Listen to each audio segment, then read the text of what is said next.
In this video, I'm going to teach you how to enable HDMI-CEC on your Samsung TV. Now, on the Samsung TV themselves, they call it Anynet Plus, but it's the same thing.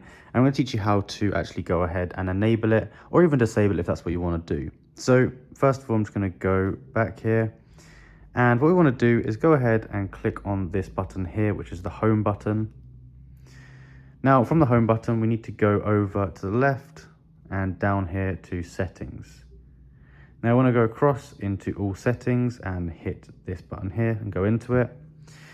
And so this setting might be in a slightly different place for your TV, but it's going to be around here somewhere. Now for us, what we need to do is we need to go down into connection. Then we need to go down into external device manager. And then here you're going to see the Anynet on/off button. And so we can just click on it and you can see it's now turned off. And then we can click on it again and it's now selected. So it's really as simple as that to go ahead and do. Now one more place it might be is if you go down to general, you might also have the external device manager section within the general tab over here. So it might be in there.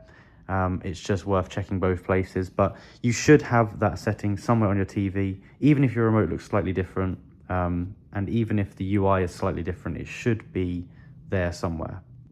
Now, one more thing I should note is that your TV may not have this setting if you do not have the ARC or ARC HDMI tab. So if you don't see this setting here, go ahead around to the back of the TV.